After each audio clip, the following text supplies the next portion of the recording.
So these are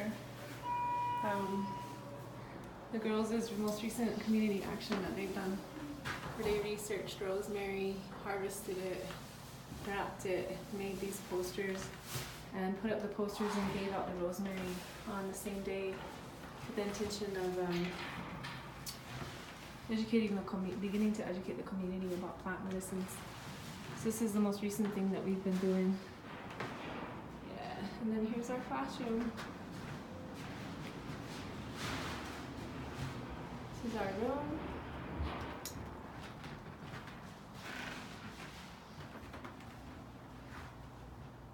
This is answering the year-long EQ that we have for our class, which is you already have everything you need within us and around us to heal.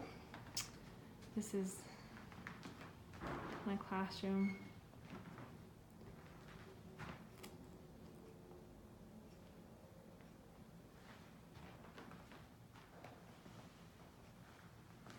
So let me give you a tour. So to begin with, the students have to sign their contract for their sibling sisterhood protocol. This is the sisterhood of life, women, earth, moon, and water. And then each period, because I have 4 periods this semester, main ones, we went through a whole story about the sisterhood and the protocol that they follow. And then they agreed to follow that protocol and signed it here. This is the protocol they agreed to follow. It's rooted in our core values as a school. Culture, responsibility, respect, community service, reflection, and perseverance. So this is their self-care station. It's running a little bit low, but right now it runs on donations mainly. This is where girls can come to get condoms, can get baby wipes, can get lotion, can get hair ties, can get soaps, can get toiletries that they need for home, or just come in here to take care of themselves real quickly, especially when it's hot. This is just where we organize our paper. This is a very special feature of our class. These are our grinding stones that we had our elder make for us, and we always keep them covered and taken good care of. Yeah, and there are many different sizes. Let me show you. Many different sizes. And we use these to teach the girls how to grind corn, how to grind their medicines, how to use our ancestors' tools. But we also diversify it where we have the old school ones, but then we also have these, which are the hand crank grinders, and then eventually we hope to get coffee grinders, so that there's 3 generations of ways to grind medicines, so that girls are incredibly skilled with whatever it is that they have at that time. This is the students' shrine, or sacred, we call it sacred space. It's non-denominational, and the students are in charge of keeping it clean, bringing the medicines that they want to have sit on here. This right here is where a lot of our Pueblo students make their cornmeal offerings. We're almost at a cornmeal, but there's our cornmeal. And then they pray and they make their offerings right here, and the students take it out to the trees once a week.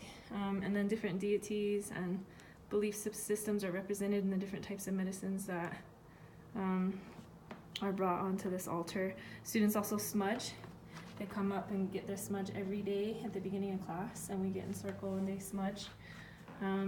These are some flags that my students are making, because we are always, the students don't really like their jerseys that they play with, their indigenous games outside, so the girls are starting to make flags that students can wear instead, that have different sayings in the different languages that are taught here at the school, and they're hand painting them, so these are quite special to us.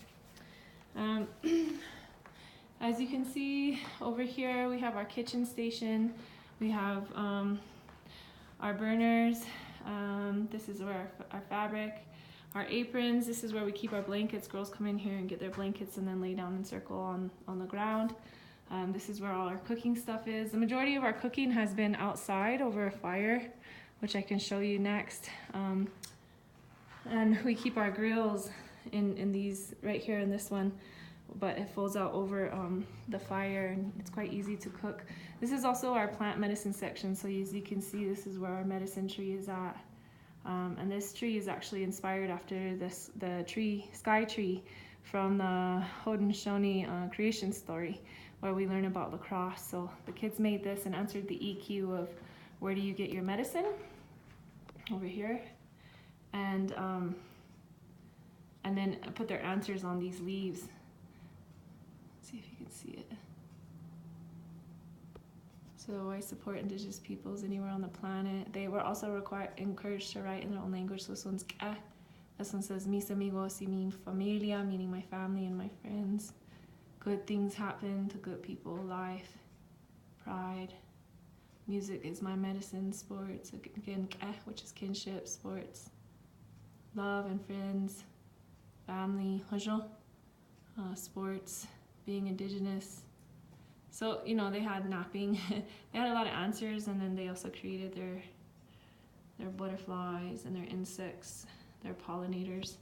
Over here is our plant medicine section. This is another self-care station where students have the opportunity to fix different medicines that are either harvested by me from the mountains where I live, or donated or bought by me from herb stores. So this is where they're all alphabetized, as you can see. And they're also labeled by the students, and the students have to do the research of how to use them. So that's when students come in with different ailments, they'll know how to take care of themselves. It's a little bit of surplus. But that we also have this word wall here that we're working on, where all the medicines that we do have here are under alphabetical order as well, and we're also eventually going to create another one that's organized by symptoms. This is this is our dishwashing station. We're a little behind, but we keep water in here and kind of wash it like the res. This is my EU for my enduring understanding for the whole year again, as we already have everything we need within us and around us to heal, and the EQ, where do you get your medicine. This is part of the wardrobe of traditional clothes that the female identified students at this school have access to whenever they need traditional clothes. There's also surplus here and here of traditional clothes, skirts, sash belts, jewelry, traditional pueblo dresses, plains dresses, different things like that. A couple ribbon shirts in there for the boys. So whenever that they need traditional clothes, they can borrow them here, which has been all based on donations and has been really successful. This is a summary or a review that the students and I made of all the things that we can remember that we learned about what rosemary can do for us. So this was a bit of a review, and when I get back, we'll be actually making some of the products that they researched. So that's pretty cool. This is our Indigenous games corner right here. We're running a little bit low supplies. Those are our soft sticks for our elementary students. Those are our sticks. We use this for Maori stick games from Aotearoa from New Zealand. And then this is some of our double ball equipment, as well as hoop games that we play. All these things that we harvest by ourselves and fix for the sake of the students. So yeah, this is our room. This is kind of a surplus station right here of stuff we have. Here's fabric that's been donated by community members, ribbons for students and families to use. This is where I keep my art supplies, as you can see. And these are also our binders. I keep everything organized according to color. So students should have on each their binders for different periods, different stickers that identify what class that they're in case their binders fall out of this organized shelf and I need to know where to put it back without driving myself crazy.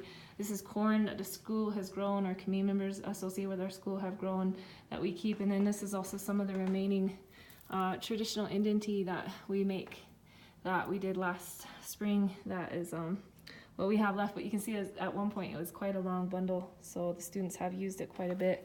This is when we have leftover smudge sticks. Oh, excuse me, I dropped that. When we have leftover smudge, after that campaign on the rosemary, we have tons of smudge of rosemary that the students have left behind, or that they did not give away, or they just wanted to keep here, because we're always running through smudge.